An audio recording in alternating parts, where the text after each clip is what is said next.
quiero darle la bienvenida, Carlos. Gusto de saludarte y gusto de conocerte, porque yo no tenía el gusto de conocerte. Bienvenido a La Viral. Buenas tardes, saludos a tu persona y a todos, a toda tu audiencia, a todos tus seguidores y seguidoras en cualquier parte del mundo. Antes de que pudiéramos entrar en pláticas, yo un poco recordar, y si tú nos cuentas bien el testimonio, Carlos, de tu caso.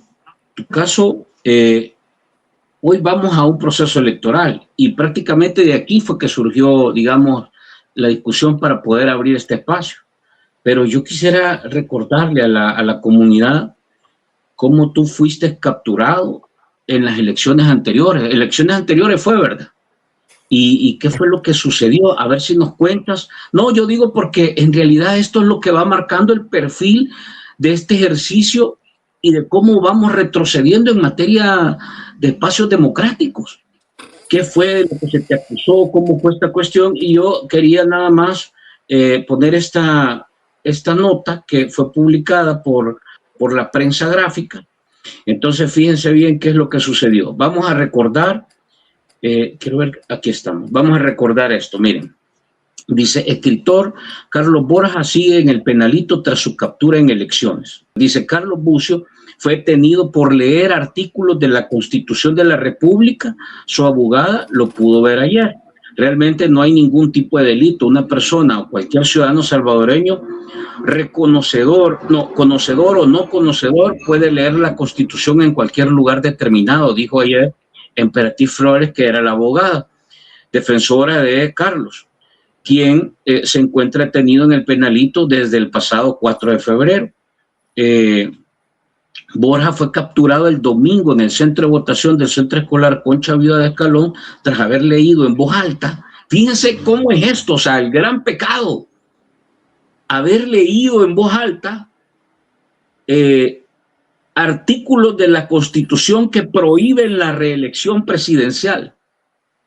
Su abogada mencionó que ayer le permitieron verlo y platicar con él. Lo vio bien de salud y explicó que preliminarmente las autoridades no han acusado por delito de desórdenes públicos. Nos parece un poco lamentable que se quiera procesar penalmente a una persona por el simple hecho de leer la Constitución, dijo la abogada de Carlos. Como abogados nos causa asombro que le estén tipificando ese delito cuando no concurren los presupuestos que exigen. Por ejemplo, la ley dice que 2 o más personas alteran el orden público obstaculizando las vías públicas o el acceso, etcétera, o impidiendo la libre circulación de tránsito, invadiendo las instalaciones, edificios, etcétera. Quien además dijo que leer artículos de la Constitución no es constitutivo de delito. Y que al parecer Borja solamente leyó, dice, algunos al interior del centro de votación. Estaba recitando porque, dice, él es conocido como un poeta salvadoreño, escritor reconocido. Los policías recibieron órdenes por parte de delegados del Tribunal Supremo Electoral que detuvieran a Carlos por supuestamente inducir a la gente a que no votara, cosa que es totalmente falso. Bueno, me voy a quedar aquí. Este ha sido el capítulo que de alguna manera marca una de las acciones que tú has venido haciendo como en protesta, digamos, a esto que está pasando en el país.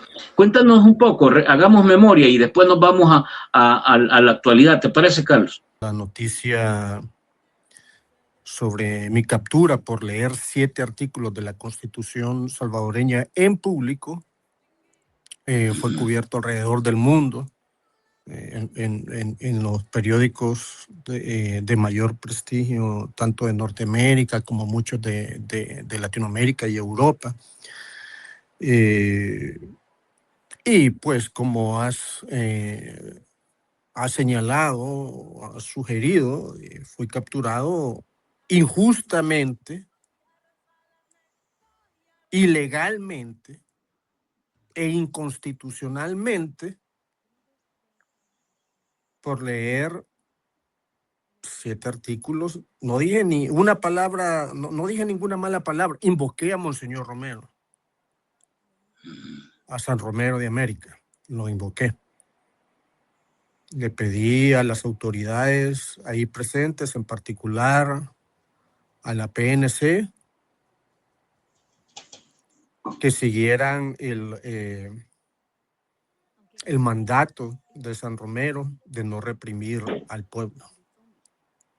Y sin embargo, fui capturado. Los señores agentes que me capturaron siguieron órdenes, me trataron caballerosamente, no fui maltratado. Ellos solo siguieron órdenes del dictador Nayib Bukele Ortiz. Siguieron órdenes de la dictadura para que me capturaran por leer 7 artículos de la Constitución salvadoreña. Los artículos de la Constitución que ordenan la no reelección presidencial. Los artículos que leí son redundantes en cuanto a la prohibición de la reelección presidencial. Leí otro artículo dentro de esos 7 que creo que es el artículo 3 o cuarto o quinto de la Constitución, que garantiza la libertad de expresión. Ese artículo lo leí para que si me capturaban supieran de que estaban violando la Constitución, y así fue, ¿no? Ya después de tanto tiempo, ¿verdad? ¿Cómo puedes calificar ese capítulo con los actores y los protagonistas que estuvieron ahí? ¿Y qué significa que te quisieran callar, de que no leyeras la Constitución, de que no leyeras públicamente estos artículos que establecen en la Constitución o que prohíben la reelección tanto consecutiva como indefinida, o prohibían eso? ¿Cómo reflexionas tú eso a esta altura, Carlos? Mi primera reflexión es de que soy un hombre libre. Con eso lo demostré.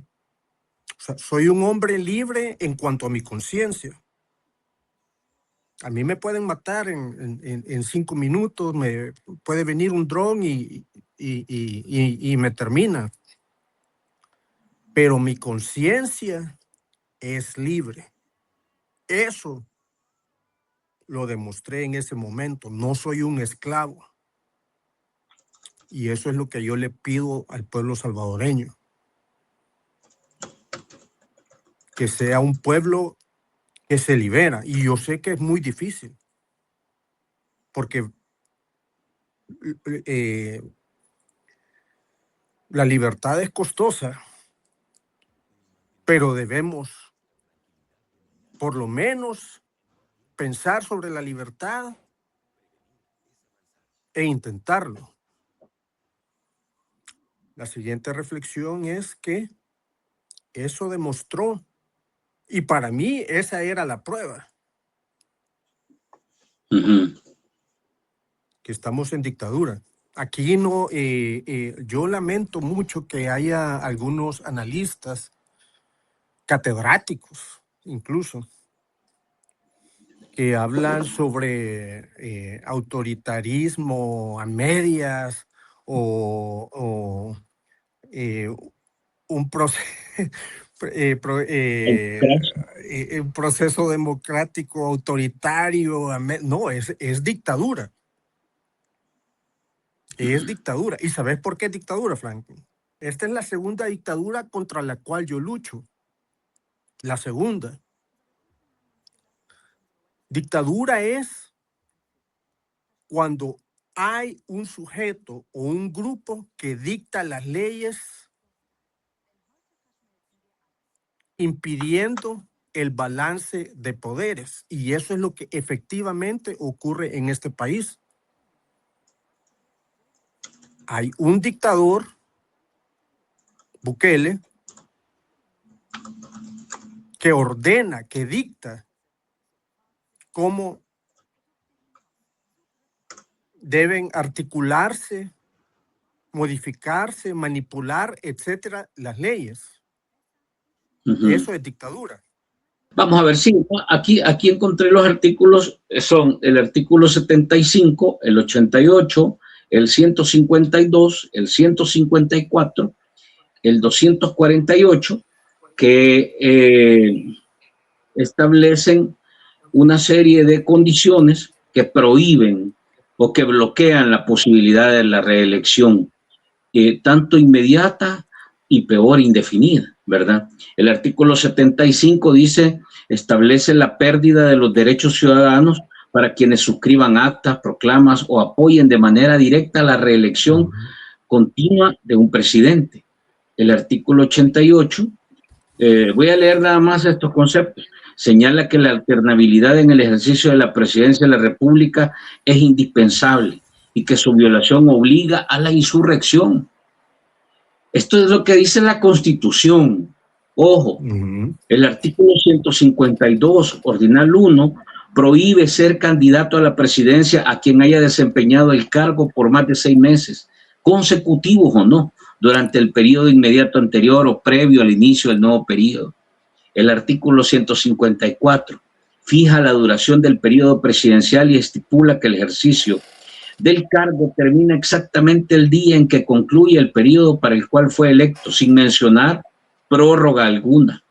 El 248 prohíbe reformar en ningún caso los artículos de la Constitución que se refieren a la forma y sistema de gobierno, así como a la alternabilidad en el ejercicio de la presidencia. Estos son artículos que han sido un gran debate, ha sido una gran discusión y por los cuales detuvieron a Carlos Borja en un centro electoral, en un centro de votación. ¿Qué centro de votación fue, Carlos? No te acuerdas. ¿Qué centro de votación fue? La escuela Concha Viuda de Escalón. Pese a todos estos artículos, 7, 8 artículos de la Constitución que bloquean esto, Bukele ha venido rompiendo estos esquemas y reeligiéndose. Ahora no solo rompe estos esquemas para reelegirse, Carlos, sino que ahora además acorta el periodo presidencial. Por ejemplo, este periodo presidencial es de 3 años. El periodo presidencial para el que él fue electo es de 5 años. Pero cuando cierra este periodo de 3 años, el siguiente periodo es de 6 años. Esto sigue manoseando el ejercicio, digamos, la Constitución misma, los procesos electorales. ¿Cuál es tu valoración sobre cómo se ha ido moviendo este tipo de decisiones para que un grupo se aferre al poder, para que este grupo se aferre al poder? ¿Cómo lo reflexionarías para la gente, para la comunidad, Carlos? En una palabra: dictadura. Ajá. Simple y llanamente dictadura. Esto se parece, Carlos, a lo que se ve en el periodo de Maximiliano Hernández Martínez. ¿Cómo lo calificarías esto? ¿Cómo calificarías este esquema autoritario y de dictadura, en esta ruta autoritaria y de dictadura que ha avanzado el país? Tomando en cuenta que es una figura, como lo ha mencionado, creo que quien lo ha mencionado, este concepto ha sido el padre Chopin. Ha dicho un nuevo formato de dictador, un dictador millennial, dice, ¿verdad? ¿Cómo es esto?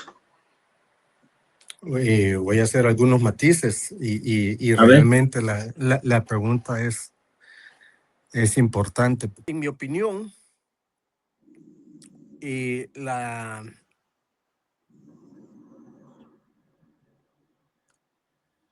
la diferencia básica que hay con la dictadura de Martínez es que en aquel entonces había una oligarquía cafetalera ya bien establecida, que ante una crisis económica mundial que afectó al país,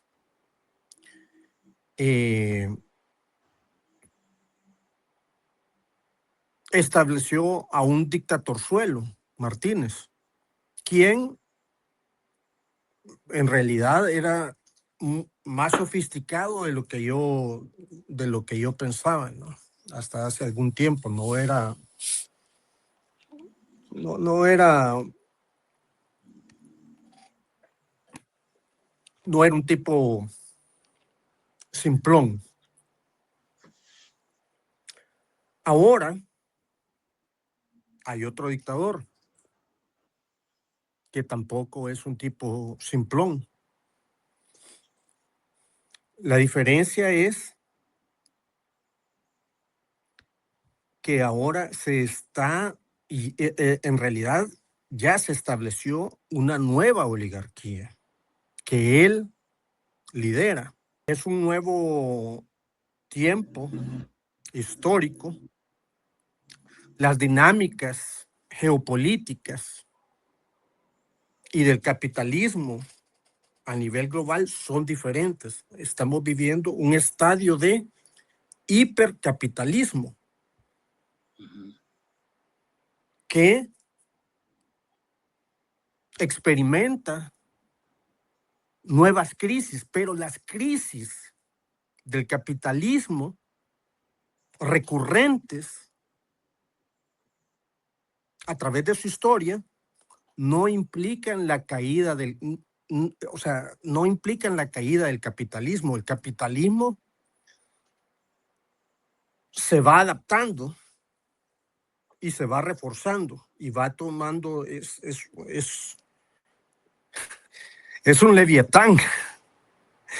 Y entonces él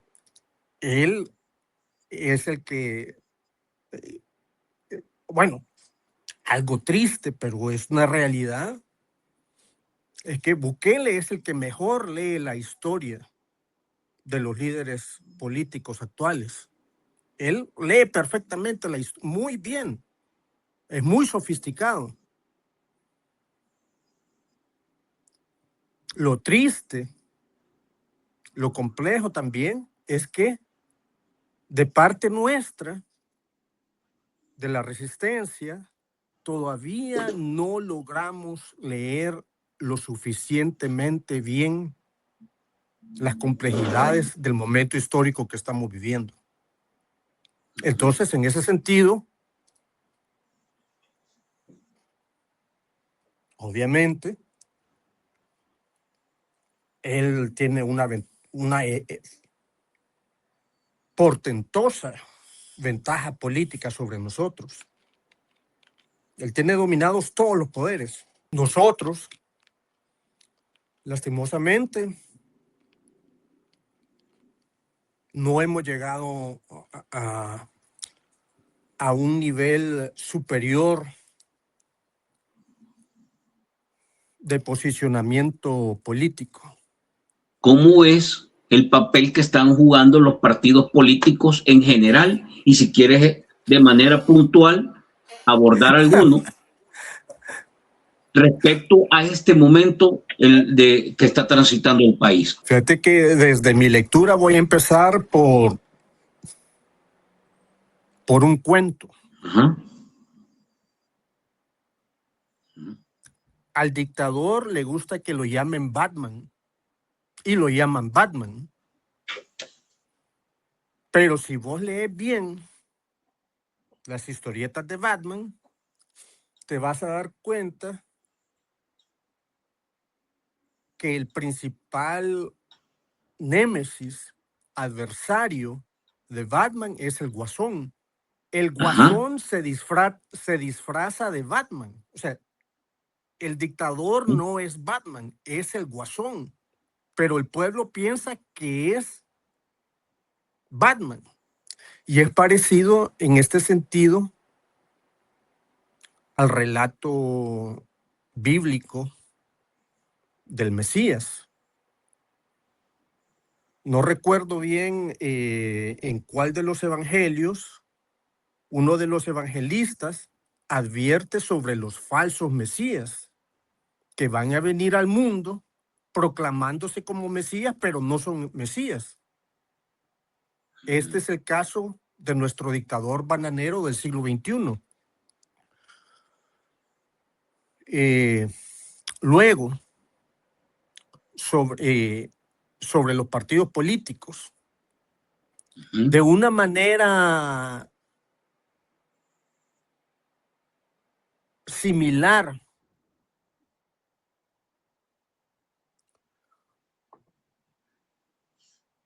así como el dictador nos manipula para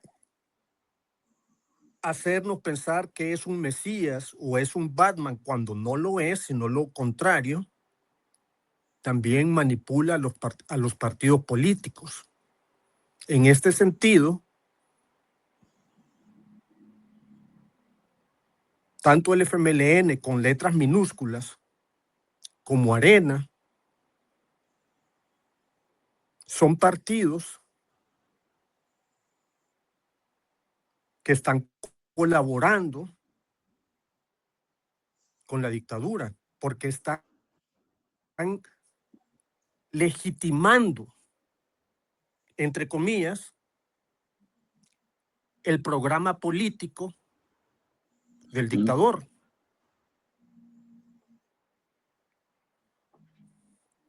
A mí el Chino Flores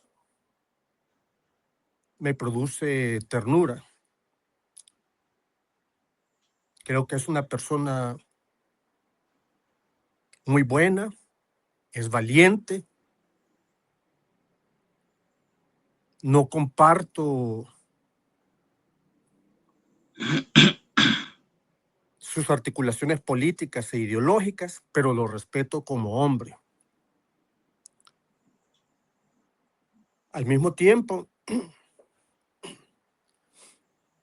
creo que está ejerciendo un mal liderazgo político sobre el FMLN, que es un partido heroico por sus 5 familias, por los orígenes heroicos y por el desarrollo heroico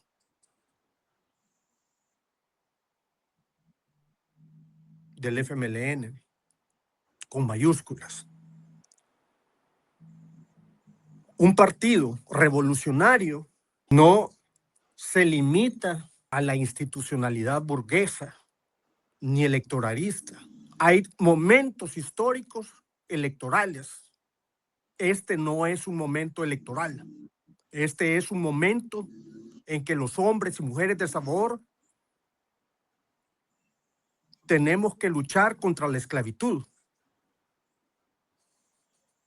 No agachar nuestras cabezas como esclavos de una nueva oligarquía liderada por un dictador que engaña al pueblo. Te quiero preguntar entonces, ¿cómo ves el comportamiento del pueblo? ¿Cómo ves al ciudadano y en qué distancia, a qué distancia estamos para que la gente pueda entender esto que tú nos estás planteando? Ser libre es muy fácil y muy difícil al mismo tiempo. La conciencia, tanto individual como colectiva, es fácil de definir, pero al mismo tiempo muy compleja.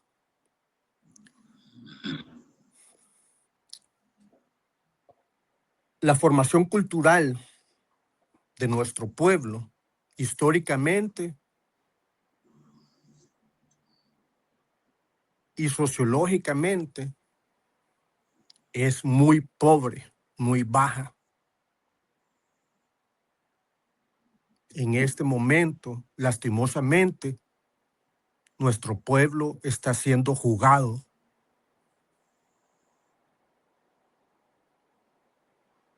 Al pueblo, lastimosamente, le da miedo ser libre.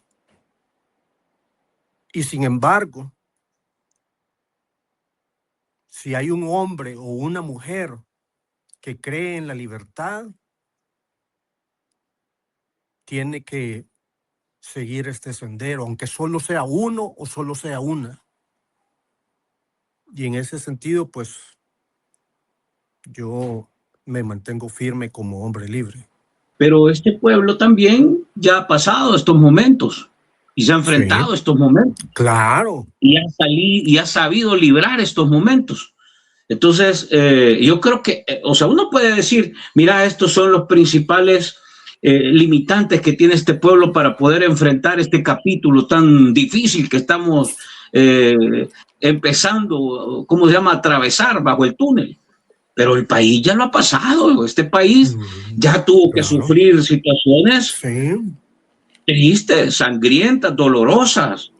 Ahora estamos volviendo a transitar, entonces ¿qué es lo que está pasando aquí? A mí me parece que la gente va cambiando cuando el problema lo toca a flor de piel. Cuando él de manera directa choca, no cuando le cuentan, no cuando lee, no cuando ve un programa como el que está viendo ahora, no cuando el familiar le habla, el que le manda la remesa le habla y le dice, no, la gente en realidad sufre una fractura, digamos, en su forma de ver y en su percepción y en su forma de ver el país cuando el problema lo toca de manera directa. Eso quiere decir cuando el del CAN te corretea con tu carretón, cuando el profesor o la maestra es despedido, cuando el médico le dice en tu plaza la hemos suprimido, cuando hay una captura de un hijo, de un padre, de una madre que no fue investigada, simple y sencillamente una captura por todo este esquema arbitrario que ha venido funcionando con el régimen de excepción. Es decir, toda esta gente, cuando un emprendedor o un pequeño comerciante le dicen, usted ya no va a producir uniformes para las escuelas porque las hemos comprado a una empresa en Brasil, etcétera. Ahí es cuando la gente cambia. O cuando ya la gente dice, me he quedado al día 20 del mes y ya no me alcanza para cubrir lo que falta. Cuando eso empieza a suceder, la gente abre los ojos o toma conciencia. Pero esa es una velocidad que va más allá de nuestros tiempos. No sé de qué otra manera se puede acelerar eso. ¿Ah? Fíjate que vos has descrito bien algunos aspectos sociológicos que están ocurriendo en el país, sociológicos y económicos. Los has descrito bien, pero estoy en desacuerdo con lo con tu análisis final de que ahí es cuando la gente despierta. Toma conciencia. Toma conciencia. La gente sí es consciente. Ajá. ¿Vos crees que la menor edad que está siendo abusada por un miserable, de alguna manera no se da cuenta de que un tipo la está abusando? Sin embargo, esa menor de edad, el temor ante las dinámicas de poder que ocurren entre el miserable y ella, o él, porque también ocurre con jovencitos menores de edad, esa realidad en ese momento se impone sobre el menor o la menor de edad. Hay un proceso de liberación. O sea, dentro del cual la persona abusada va a decidir liberarse. Ahorita el pueblo salvadoreño está siendo abusado, pero todavía no hemos desarrollado las condiciones subjetivas y objetivas para nuestra liberación. Pero los hombres y mujeres que estamos conscientes y decididos a ser libres, aunque seamos uno o una nada más, debemos de mantenernos en esta actitud insurgente para que eventualmente el pueblo tome la misma actitud en el plano sociológico, organizativo y político. Sí. Sí, pues sí, yo te copio eso, pero necesitamos que el pueblo se mueva. O sea, está bien mantener una postura y mantener una firmeza, claridad y coherencia, correcto. Pero eso no alcanza, Carlos. Lo que vos haces, ¿Sí o no? Eso no alcanza. Lo que vos haces es crucial, pero también tenemos que lograr conectarnos con la juventud. Ese es uno de los problemas y limitaciones sociológicas que tenemos en estos momentos. O sea, tu audiencia ronda y de los 35 para arriba. No, yo creo que más, o sea, 37, 80 No, años. 35 para arriba, allá. Y ahí articulas un promedio, ¿no? Entonces, ese Sí, promedio te va a dar arriba de 35. El grueso, el promedio está por arriba de los 40. 45, 46, más o menos el promedio, el grueso. Ahí está, o sea, eso, o sea, a esa edad, en las guerras, son generales. No son soldados, ni guerrilleros, ni... Sí. O sea, para un proceso de liberación necesitas a la juventud. Eso no lo hemos logrado en estos momentos. Pero vamos a ver, tampoco estos procesos son voluntarios y tampoco son adoctrinados. O sea, son en realidad procesos sociales. Te van llevando. Sociales, sí, son sociales. Te van llevando. Pero y tu realidad te mueve. Sí, tu realidad te mueve, pero también el sujeto.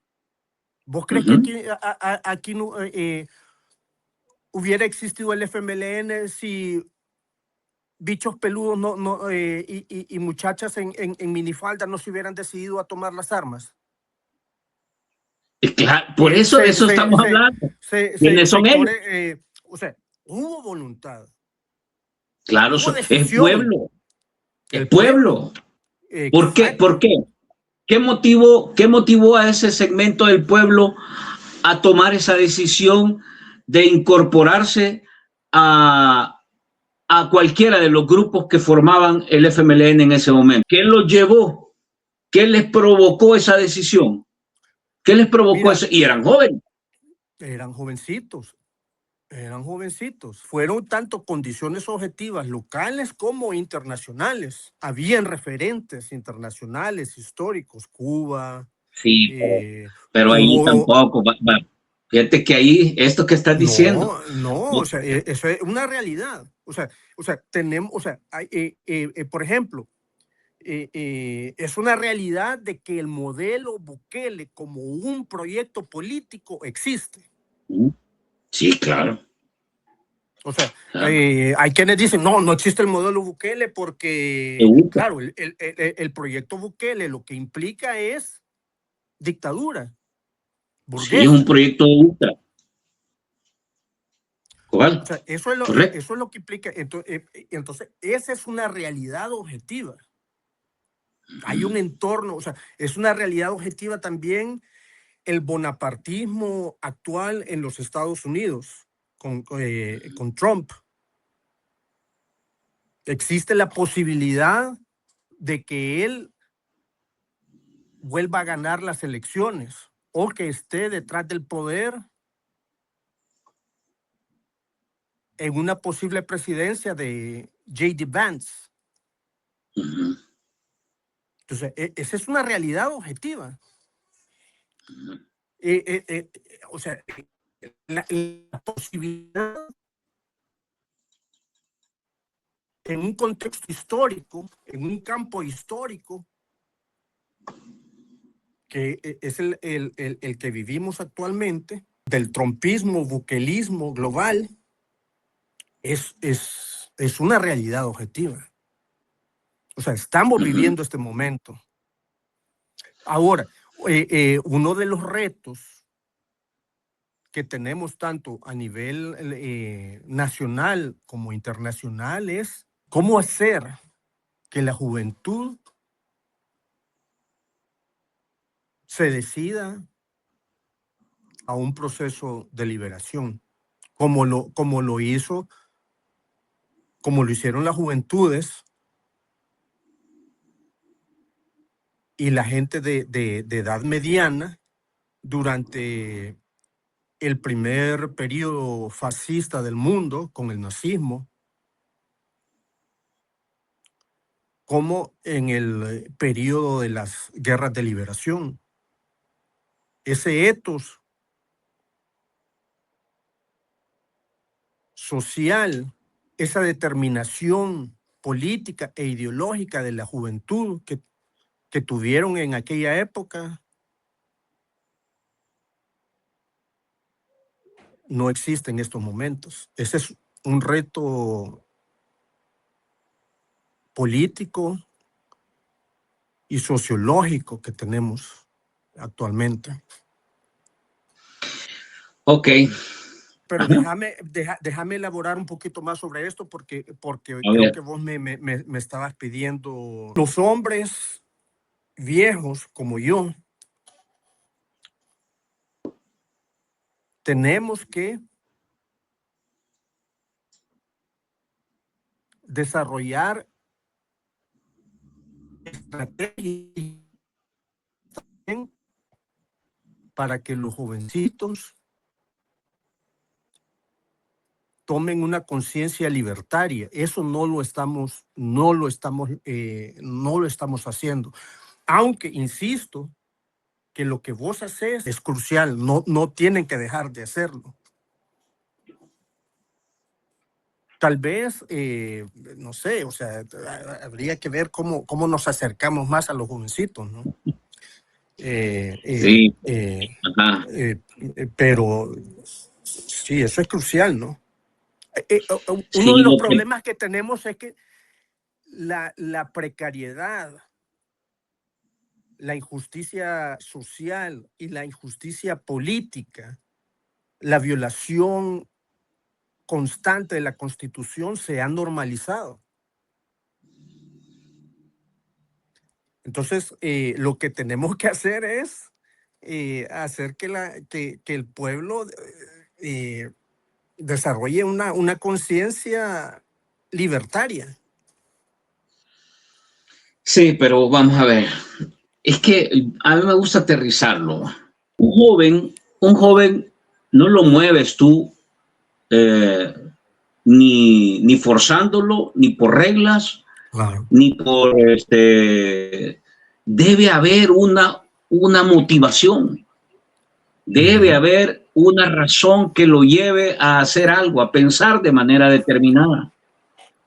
Y yo lo que te estoy diciendo, que por ahí lo veo, es que las causas que hacen que los jóvenes, los mayores, los adultos mayores, etcétera, hombres, mujeres, se muevan, tienen que ser materiales.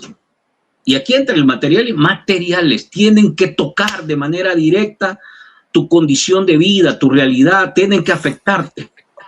Yo te puedo poner a leer cualquier cosa y tú puedes entenderlo, reflexionarlo. Es más, desarrollar teoría al respecto.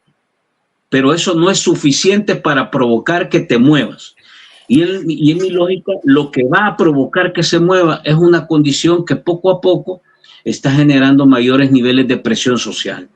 La que más Fíjate que, invade, la más invasiva de todas, es la agenda económica, porque esa no espera a que capturen a 10,000, a 50,000, esa te toca de manera directa. El fíjate empleo, la que, falta de fíjate, oportunidad. Ajá. fíjate que cuando empezó la guerra acá en El Salvador, cuando empezaron las guerrillas, la economía salvadoreña era de bonanza. El PIB, el Producto Interno Bruto, rondaba los 5 o 6 puntos. Había una bonanza Sí, económica. Y sí. sin embargo, los jovencitos de aquella época, tanto pequeños burgueses como jóvenes de la clase trabajadora desarrollaron una conciencia libertaria en contra de una dictadura oligárquica cafetalera. A pesar de que había bonanza económica. La expulsión de decenas de miles de salvadoreños de Honduras produjo una presión social y económica objetiva, en el sentido que vos sugerís. Pero lo que te quiero señalar para que reflexiones sobre ello es que no necesariamente las presiones económicas de injusticia social no necesariamente van a producir sí, que la gente se mueva, que los jóvenes se decidan a insurreccionarse. claro. Es un poco, es más complejo. Sí, no, yo estoy de acuerdo contigo, eso es cierto. Pero es una de las variables, es una variable, ¿verdad? Hay más. Por ejemplo, leo rápidamente unos comentarios para que nos abunde, porque ya es las 2. Mire, buena plática. Yo de verdad que me encantaría escucharlos, fíjese. Esto es importante, escucharnos cada vez más. Y yo estoy intentando hacer esto, que lo que dice Carlos tiene razón. A veces muy poco escuchamos a jóvenes.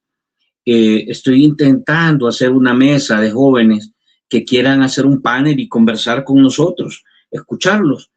Yo tengo la tesis de que la gente se mueve no por razones, digamos, muy teóricas, la gente se mueve por cosas más prácticas.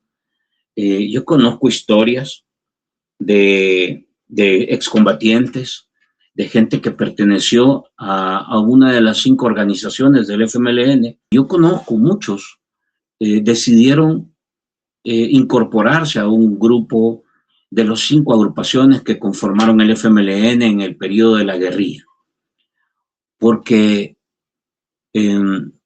su familia fue víctima de operaciones militares, donde hermanos desaparecieron, donde padres fueron asesinados por armas militares, donde las madres simple y sencillamente nunca las volvieron a ver. Y ante una situación y una condición tan crítica, estos jóvenes deciden agarrar las armas. Decir que la guerra fue una farsa es simple y sencillamente burlarse de esa gente que mataron, de esa gente que murió y de esa gente que tomó la decisión de participar en un proceso que llegó a un momento que no había otra vía para resolverla. Es o ignorancia o es simple y sencillamente complicidad con ese tipo de procesos sangrientos, dolorosos, que han sometido a los pueblos y que han costado carísimo para poder trascender a un momento distinto. Yo creo que esto es lo que principalmente mueve a la gente, a los jóvenes. Todavía no ha llegado el momento, sin duda alguna. Muchos están en un momento ya de desesperación, pero para muchos todavía no, y eso tenemos que entenderlo. Ojalá que regrese Carlos, si no, vamos a avanzar. Miren, dice, bendecido día, inicio de semana, dice MZR, saludos, MZR. Dice, apoyemos con su like, por favor, Mayrita. Buenas tardes, Elías, un abrazote al invitado, también bendiciones. Antonio Matal, dice, desde Guasajachi. Como siempre, Antonio, un abrazo. Excelente invitado, dice Rigi. Mire, se nos fue, se le ha de haber caído la señal, no sé qué habrá pasado, ¿verdad? Se nos quedó congelado. Saludos, Fran, 30 es mi like. Miren, yo les dejo la invitación. Si ustedes quieren venir, por lo menos podemos hacer, esta es la primera vez, pero si ustedes quieren participar, tienen algo que quieren comentar, este es un espacio abierto. De verdad que el propósito principal, como lo dice nuestro digamos, me pareció por un momento que aquí está de nuevo, ya, aquí está ya. Vaya, ya regresó. Se nos fue la señal, dice la gente ahí. Estaba leyendo comentarios. Voy a seguir leyendo comentarios. El pingüino nos atacó. Voy a seguir leyendo comentarios. Escucha los comentarios y luego hacemos una reflexión. Dice Reyes, soy completamente izquierdista, de pie, de fe y de cerebro. Diego Armando Maradona, las palabras. Dice Carlos, yo te vi cuando leíste, dice, la Constitución, pero ahora estás con catarsis. Todos sabemos que las elecciones son inconstitucionales y que tienen artículos pétreos. ¿Qué hay contra el fraude? Dice, ¿qué hay? ¿Qué se puede hacer contra el fraude? Aló, Eulogio, saludos. Dice, soy señor Búho. Fran, buenas tardes. Estando la capacidad de insurrección en la Constitución, ¿por qué no lo hacen? ¿Será que la izquierda, por suerte, no tiene la capacidad de movilizar a los ciudadanos? Dice Chucho Bichorruco, saludos. La izquierda en El Salvador, desde que Aguirre se sumó a seguir con el régimen autoritario, ya no tiene narrativa legítima que presentar al pueblo, dice Chucho Bichorruco. Trabalenguas eso, ¿verdad? Dice Elba, viva el FMLN, aunque les duela. Saludos al próximo presidente Aguirre, doctor Aguirre. Saludos, dice Giovanni Mayrita Montiel. Compartamos, por favor. Apoyemos con un like. Hurtado dice, lo que es dictadura para unos, para otros es gobierno de proletariado. Todo depende, lo que a unos les guste, con azúcar o sin ella. Dice, siento decirlo, Carlos, pero esta es una dictadura militar como antes de los 80 y el mundo cierra los ojos por ser de derecha. Deberían de lavarse la boca cuando hablan del compañero comandante Daniel Ortega, dice Pablo. Se necesita gente joven y valiente para dar el cambio. Dice Guanaco, saludos a todos. Dice, estuvo peor en las elecciones, algo así, Gallito Inglés, más o menos. Buenas saludos, aquí está Ingrid, saludos Ingrid, un abrazo, saludos te manda Ingrid, Carlos. Dice, igualmente. Vamos a ver. Buenas tardes, Fran. Saludos a su invitado. Cómo el señor Ulloa, vea cómo el señor Ulloa fue a mentir allá en Colombia. Dice que van a una consulta popular para el tercer mandato, porque no había porque no habla de los fallecidos. ¿Quieres comentar algo o sigo leyendo? ¿Quieres que siga leyendo o quieres comentar algo, Carlos? Fíjate que me gustaría comentar algo que va a ser un poco sí, divergente de lo que hemos estado hablando antes, pero que es crucial también. En este momento, los principales problemas políticos que enfrentamos y que lastimosamente el electoralismo barato en el que hemos descendido nos impide reflexionar sobre ello es los prisioneros políticos, más de una decena de ellos y de ellas, entre ellas Ana Ruth López, y cientos de prisioneros inocentes, miles o cientos de prisioneros que han sido torturados y han muerto bajo la dictadura. Esos son los principales temas políticos que tenemos que tratar de resolver. Esos dos puntos, los prisioneros inocentes y los prisioneros políticos. Y de eso los políticos electoreros no están discutiendo con la densidad que se requiere. Mira, Carlos, te pregunta Carlos Escobar. Dice, asumiendo toda la argumentación, ¿crees que la realidad indica que las nuevas generaciones y población en general apoyarían tu posición? No, en estos momentos no. Lastimosamente no hemos logrado ese momento. Pues sí, ok. Carlos vive fuera del país. ¿Vive fuera del país? Pregunta. Vivo en diferentes partes del mundo. En estos momentos estoy en bueno, bien. Cuando el país era el más peligroso del mundo, era libre, dice.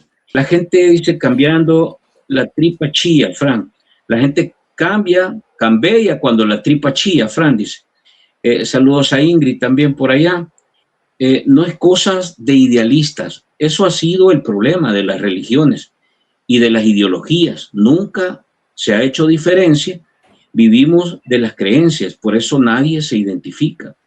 No se puede desear la liberación cuando no se tiene conciencia de ser oprimido, Carlos, dice Antonio Matal. Saludos, Elvita, gracias. Un miembro de Movir le pidió a la muchacha del presidente para que le ayude con su hijo inocente y los huérfanos.